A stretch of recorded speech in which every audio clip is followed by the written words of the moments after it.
Hello friends, welcome back. I am Raju sir from Momentus English classes.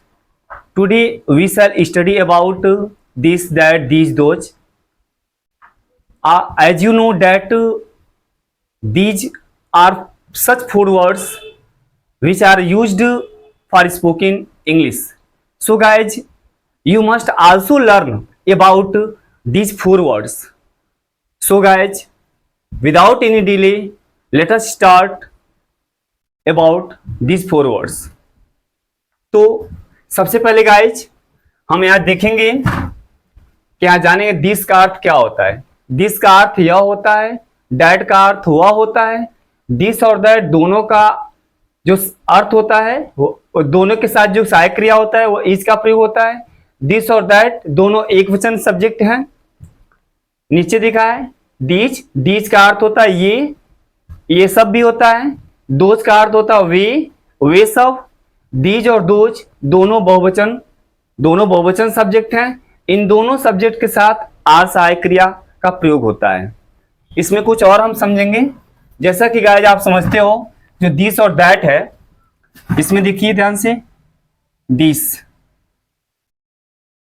This का बहुवचन these होता है, that का बहुवचन दोज होता है। ध्यान दीजिए, जैसे कि आपने देखा दिस का बहुवचन दीज होता है, डैट का बहुवचन दोज होता है।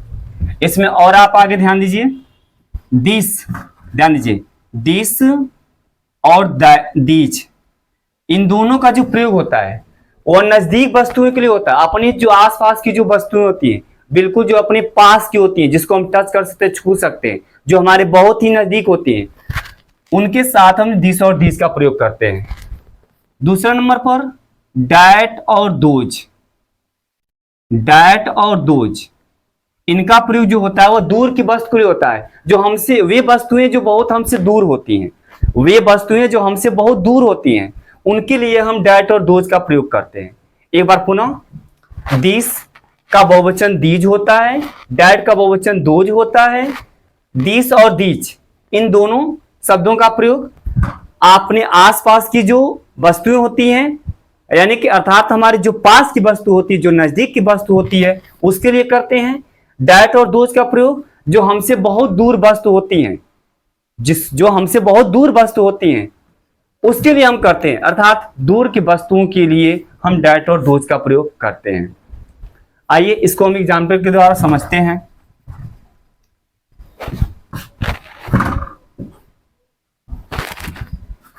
फॉर एग्जाम्पल,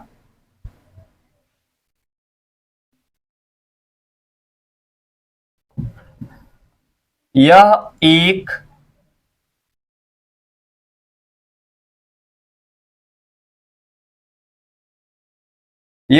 बल्ला है।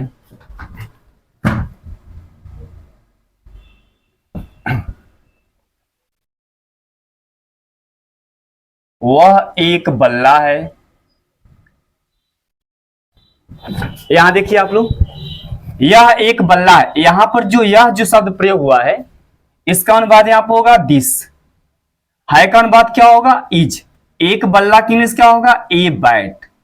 देखिए इसका कंपैरिजन इंग्लिश हुआ दिस इज ए बैट।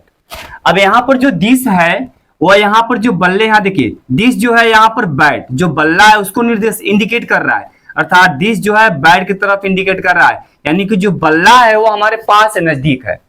यहां देखिए वह एक बल्ला है, इसका अनुवाद होगा डैट इज ए बैट। अर्थात इस वाक्य में जो डैट का प्रयोग हुआ, देखिए ये डैट जो है वो बैट, यहां पर देखिए बैट को इंडिकेट कर रहा है। अर्थात डैट बोल रहा है कि जो बैट है वो हमसे बहुत दूर है। अर्थात यहाँ डैट का जो प्रयोग हुआ है दूर की वस्तु के लिए हुआ है, और जो दिस का प्रयोग हुआ है वो हमारे नजदीक के लिए हुआ है। इसमें दिस का प्रयोग एक वचन में हुआ है, डैट का प्रयोग भी एक वचन हुआ है। अर्थात दिस के साथ यहाँ पे इज हुआ है और डैट के साथ क्या हुआ है, इज का प्रयोग हुआ है। नीचे देखिए एक वाक्य और, यहां पर ये पुस्तकें हैं।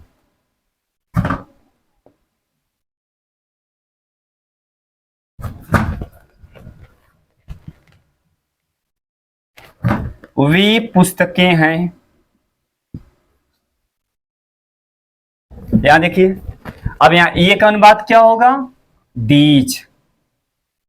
साइक्रिया क्या होगा, आर।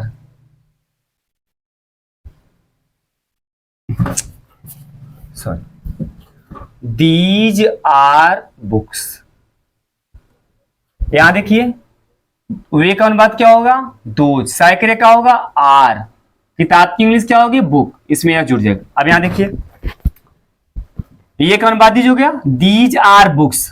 अब यहां देखिए, यहाँ दीज जो आपका क्या है, बहुवचन है, इसके साथ क्या हुआ, आर। यहाँ दूध क्या है, बहुवचन है, इसलिए इसके साथ क्या हुआ है, आर का प्रयोग हुआ है। अर्थात आप देखिए, ये जो दीज है वो बता रहे हैं, यानी कि जो पुस्तकें हैं इसको इंडिकेट कर रहा है, बता रहे हैं यहाँ की जो पुस्तकें वो हमारे क्या है, बहुत ही पास है, नजदीक है।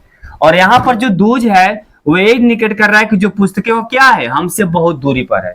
अर्थात ये पुस्तकें मतलब हमारे आसपास पुस्तकें हैं, वे पुस्तकें हैं अर्थात हमसे बहुत दूर की पुस्तकें हैं। इसलिए यहाँ पर दीज का प्रयोग जो है नजदीक वस्तुओं के लिए किया गया है। दैट का प्रयोग, दोज का प्रयोग किसके लिए किया गया है, दूर के वस्तु के लिए। दीज का प्रयोग बहुवचन के रूप में किया है, इसलिए यहाँ पर आर का प्रयोग हुआ है। दोज का प्रयोग भी बहुवचन के लिए हुआ है, इसलिए यहाँ पर साइक्रिया क्या हुआ है, आर का प्रयोग हुआ है। सो गाइस, आज का जो टॉपिक है यही समाप्त होता है। इसके बाद हम लोग अगले वीडियो में मिलेंगे और हमें उम्मीद है कि हमने जो आज हमने पढ़ा दीज है, दीज दोज का प्रयोग, ये आपको समझ में आया होगा। और आप लोग से अनुरोध है, मेरा विनती है कि आप इस वीडियो को ज़्यादा से ज़्यादा लोगों के पास शेयर करें और हमारे चैनल को सब्सक्राइब करें। और हमारे जो बेल आइकन है उसको दबाना ना भूलें, ताकि आने वाले जो अपकमिंग जो वीडियोस हैं उसकी जो नोटिफिकेशन है वो आप तक पहुंच जाए। धन्यवाद।